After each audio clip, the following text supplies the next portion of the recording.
नमस्कार, मैं हूं आपके साथ शिखा चौहान। वक्फ की सुनवाई के ठीक बाद नाराज हुए उपराष्ट्रपति धनखड़ ने सुप्रीम कोर्ट को दी चेतावनी। केंद्रीय मंत्री रिजिजू का भी सुप्रीम कोर्ट को चेता देने वाला बयान एक बार फिर से हुआ वायरल। सुप्रीम कोर्ट के ऊपर भद्दी टिप्पणियों की भरमार इस वक्त। आइए जानते हैं वक्फ बिल के ऊपर सुप्रीम कोर्ट के सुप्रीम फैसले के बाद मचे घमासान के बारे में। देखिए, केंद्र सरकार के वक्फ बिल के मामले को लेकर मुस्लिम पक्ष और तमाम कुछ राजनीतिक संगठनों ने सुप्रीम कोर्ट में कानून को चुनौती दी, जिसमें Congress, AIMIM, DMK, TVK, CPI, आम आदमी पार्टी, वाईएसआरसीपी और टीएमसी और डीएमके जैसी पार्टियां शामिल थी। सुप्रीम कोर्ट में इन तमाम याचिकाओं को सुप्रीम कोर्ट में स्वीकृति मिली सुप्रीम कोर्ट के अंदर, और 2 दिन तक इस पर कार्रवाई चली, सुनवाई चली। पहली सुनवाई में बेंच थी, वो 3 जजों की बेंच ने इस पर सुनवाई की, जिसमें कि खुद सीजेआई संजीव खन्ना, केवी विश्वनाथन और संजय कुमार की बेंच ने इस मुद्दे पर सुनवाई करी कि जैसे ही जजेस की बेंच अपने अंतरिम फैसले तक पहुंची गई थी कि लेकिन तब तक सरकार के द्वारा 1 दिन का समय मांगा गया, क्योंकि सीजेआई वक्फ कानून के खिलाफ 3 बड़े अंतरिम फैसले सुनाने वाले थे, जिसके चलते सरकारी वकील तुषार मेहता है, उन्होंने अनुरोध किया सीजेआई से कि उन्हें 1 दिन का समय दिया जाए, और कार्रवाई को जिसके चलते उन्हें 1 दिन का समय दिया गया और कार्रवाई को अगले दिन कार्रवाई शुरू करने की बात की गई। लेकिन क्या हुआ, उसके अगले दिन भी सुनवाई हुई, जिसमें सरकार के पास अगले दिन भी कोई जवाब नहीं था, सरकार कोई भी जवाब नहीं दे पाई, जिसके चलते फिर सॉलिसिटर जनरल तुषार मेहता ने कोर्ट से 1 वीक यानी कि 1 सप्ताह का समय मांगा, जिसके चलते सुप्रीम कोर्ट ने उन्हें 1 वीक का फिर से समय दिया। और सुप्रीम कोर्ट के इस रुख को देखते हुए देश का एक तबका एक वर्ग झिलमिला उठा है, तिलमिला उठा, और उस वर्ग ने सुप्रीम कोर्ट पर ऊंची तिप्पणियां शुरू कर दी हैं। क्योंकि देखिए, सीजीआई ने केंद्र के बिलों पर मुख्य यानी कि 3 आपत्तियां कोर्ट किया था, जिसमें वक्फ समिति में हिंदू पक्ष के होने को लेकर आपत्ति जताई गई थी, वक्फ बाय यूजर मामले में भी आपत्ति जताई गई थी। आपको बता दें कि कलेक्टर द्वारा फैसले लेने पर भी आपत्ति जताई थी। सुप्रीम कोर्ट के इन एक्शन से देश का एक तबका तिलमिला उठा और सुप्रीम कोर्ट को मुगलों का सुप्रीम कोर्ट बताने लगा, और सुप्रीम कोर्ट को मुगलों का सुप्रीम कोर्ट बताने के साथ पाकिस्तान का सुप्रीम कोर्ट बताने लगा। इसी के चलते केंद्रीय मंत्री किरण रिजिजू का भी वो बयान एक बार फिर वायरल हो गया है, जहां उन्होंने सुप्रीम कोर्ट के फैसले से पहले ही इशारों में सुप्रीम कोर्ट को चेताने की कोशिश की थी। रिजिजू ने कहा था कि मुझे भरोसा है कि सुप्रीम कोर्ट विधायी मामले में यानी कि लेजिस्लेटिव मैटर्स में दखल नहीं देगा। हमें एक दूसरे का सम्मान करना चाहिए। अगर कल सरकार न्यायपालिका में हस्तक्षेप करती है तो ये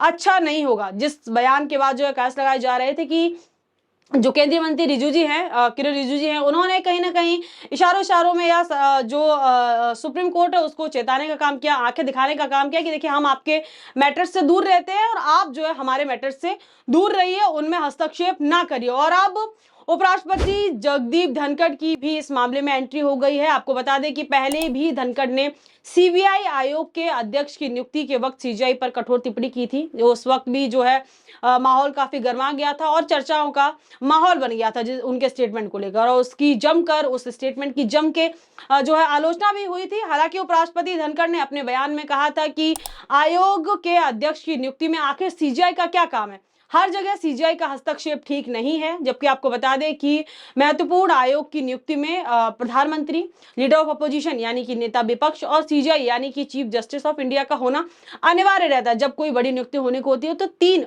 ये लोग रहते हैं, इनका होना जरूरी माना जाता है। लेकिन तब उनके जो उपराष्ट्रपति, उनके द्वारा ये स्टेटमेंट दिया गया था कि सीजीआई का होना क्यों जरूरी, क्योंकि एक सरकार एक कानून लाके जिस सरकार ने सीजीआई को उससे गायब कर दिया था, जो कि मैंने आपको पहले बताया था जब ये पूरा मामला हुआ था। और अब फिर जगदीप धनखड़ ने अपने बयानों की वजह से वो चर्चाओं में आ गए हैं। आपको बता दें कि वक्फ बिल पर सुनवाई के ठीक बाद एक कार्यक्रम में उन्होंने सीजीआई को फिर चेताया और कहा कि सुप्रीम कोर्ट राष्ट्रपति को आदेश नहीं दे सकता। उपराष्ट्रपति ने सुप्रीम कोर्ट को पूर्ण शक्ति प्रदान करने वाले संविधान के अनुच्छेद 142(3) को न्यायपालिका के 24 घंटे यानी कि 24/7 उपलब्ध लोकतांत्रिक ताकतों के खिलाफ परमाणु मिसाइल का करार दिया। बड़ा बयान जो है धनखड़ की तरफ से दिया गया न्यायपालिका को लेकर, सुप्रीम कोर्ट को लेकर। कहा कि अब जज विधायी चीजों पर भी फैसला करेंगे, वे ही कार्यकारी जिम्मेदारी भी निभाएंगे और सुपर संसद के रूप में काम करेंगे। देखिए यहाँ पर एक तंज कसा है कि अब सारे काम जो है सुप्रीम कोर्ट ही करेगा। सारे काम जो 3 अलग अलग प्रणाली है वो सारे काम, तीनों प्रणाली के काम जो है एक ही प्रणाली करेगी। आगे कहा कि भारत में ऐसा लोकतंत्र नहीं होना चाहिए जहां जज सुपर संसद की तरह कार्य करे और राष्ट्रपति को निर्देश दिया जाए। धनखड़ ने सवाल उठाया कि क्या अब राष्ट्रपति को निर्देश दिए जाएंगे कि वह अब क्या फैसला ले और आगे मतलब क्या करे। राष्ट्रपति को भी अब जज फैसला देंगे, क्या जज ही अब जो है कानून बनाएंगे और कार्यपालिकाओं के भी काम करेंगे। उपराष्ट्रपति ने कहा कि हमने कभी नहीं सोचा था कि देश में ऐसी स्थिति उत्पन्न होगी, ऐसी स्थिति आएगी जहां न्यायपालिका, कार्यपालिका और विधेयिका के जो न्यायपालिका है वो कार्यपालिका और विधायिका कि तीनों के काम जो है, तीनों की भूमिका वही निभाएगी, तीनों के काम वो खुद करेगी। बड़ा बयान उपराष्ट्रपति धनखड़ की तरफ से आपको बता दें, जिस पर इस वक्त बवाल मचा हुआ है। और अब सुप्रीम कोर्ट के एक हालिया आदेश पर उपराष्ट्रपति जगदीप धनखड़ की तीखी प्रतिक्रिया के बाद देश की राजनीति एक बार फिर संविधान और संस्थाओं के अधिकार क्षेत्र को लेकर गर्मा गई है। उपराष्ट्रपति के इस बवालिया बयान पर क्रियाओं प्रतिक्रियाओं का भी दौर शुरू हो गया। सोशल मीडिया पर भी घमासान मचा हुआ, लोग कई जो है समर्थन में प्रतिक्रियाएं दे रहे हैं तो कई जो है इसके विरोध में प्रतिक्रियाएं दे रहे हैं। और कई जो है तमाम लोग पिक्चर शेयर कर रहे हैं जहां सुप्रीम कोर्ट पर जो है पाकिस्तान का झंडा लगा दे रहे हैं और तमाम चीजें लिखने का काम कर रहे हैं, जिसको चलते सोशल मीडिया अभी पूरी तरीके से अब माहौल सोशल मीडिया का पलट गया और तमाम तरीके की जो है चीजें सामने निकल कर आ रही है। इस बयान के जवाब में आपको बता दें कि हर कोई अपनी प्रतिक्रिया दे रहा है, तो जो अपोजिशन है, जो पार्टियां हैं, उनके नेताओं की तरफ से भी जो इस पर प्रतिक्रिया आई है। जो कांग्रेस के नेता हैं राशिद अल्वी, उन्होंने प्रतिक्रिया देते हुए कहा कि अगर राष्ट्रपति हो या उपराष्ट्रपति हो या प्रधानमंत्री अगर अपनी सीमाएं लांघते हैं तो सुप्रीम कोर्ट उन्हें रोक सकता है। देखिए आपको बता दें कि भारतीय संविधान में 3 संस्थाएं हैं, पहली कार्यपालिका, दूसरी विधायिका और तीसरी न्यायपालिका। तीनों के अपने अलग अलग अधिकार है, अलग अलग दायित्व हैं, अलग अलग जिम्मेदारियां तय हैं। और जो राष्ट्रपति है या उपराष्ट्रपति, राष्ट्रपति और उपराष्ट्रपति दोनों जो है संविधान के रक्षक माने जाते हैं, लेकिन वे किसी विधेयक पर फैसला लेने से मना नहीं कर सकते यदि वो जो विधेयक संसद की ओर से पारित हो चुका हो। वही सुप्रीम कोर्ट जो है वो संविधान की सर्वोच्च व्याख्याकार है और उसे यह अधिकार है कि वह कार्यपालिका और विधेयिका के कार्यों की जो न्यायिक समीक्षा है उसको कर सके। तीनों ही प्रणालियों के अलग अलग काम है और अलग अलग जो है दायित्व हैं, जिसको लेकर अभी घमासान मचा हो, जिसको लेकर जो जगदीप धनखड़ हैं जो उपराष्ट्रपति हैं, उन्होंने तंज कसे और अपनी जो है तीखी प्रतिक्रिया दी कि तीनों जो प्रणाली है, तीनों जो संस्थाएं हैं, उनके अलग अलग काम है, तो कोई एक ही प्रणाली जो है तीनों संस्थाओं के काम कैसे कर सकती है और जो है ऐसे कैसे कानून बना सकती है और कैसे ऐसे जो है कैसे ऑर्डर दे सकती है। इसी को लेकर जो है बवाल मचा हुआ है। देखिए आपको बता दें कि इस मामले में सुप्रीम कोर्ट का जो आदेश था वो राष्ट्रपति को लेकर ये था कि राष्ट्रपति को विधेयक पर 3 महीने के भीतर निर्णय लेना होगा। ज्यादा समय लेता है या फिर ज्यादा समय लगता है तो उससे क्या होता है कि देश की जो विधायी प्रतिक्रिया है उसमें देरी होती है। तो सीधे सीधे सुप्रीम कोर्ट का यह आदेश था कि राष्ट्रपति को विधेयक पर 3 महीने के भीतर निर्णय लेना होगा, ताकि देश की जो विधायी प्रतिक्रिया है वो जो है उसमें जो प्रतिक्रिया में अनिश्चितता होती है वो ना बनी रहे। कहीं ना कहीं चीजें जो है फ्रिक्वेंटली हो और जल्दी से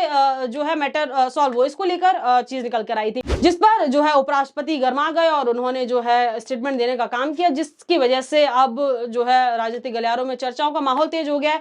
फिलहाल इस खबर में से इतना ही, लेकिन आप फटाफट से नजर डाल लेते हैं इस खबर को लेकर क्या कुछ हेडलाइंस चल रही है उन पर भी और क्या कुछ नई प्रतिक्रिया आई है, क्या कुछ नई अपडेट है, उन पर भी एक बार फटाफट से नजर डाल लेते हैं। तो देखिए यहाँ पर पहली हेडलाइन से शुरुआत करते हैं। पहली हेडलाइन देखिए, अपनी हदों से पार होंगे तो रोकेगा सुप्रीम कोर्ट, उपराष्ट्रपति धनखड़ के बयान पर बोले राशिद अल्वी। आगे देखिए, राष्ट्रपति को नहीं दे सकते आदेश, सुपर संसद की तरह काम कर रहे हैं जज।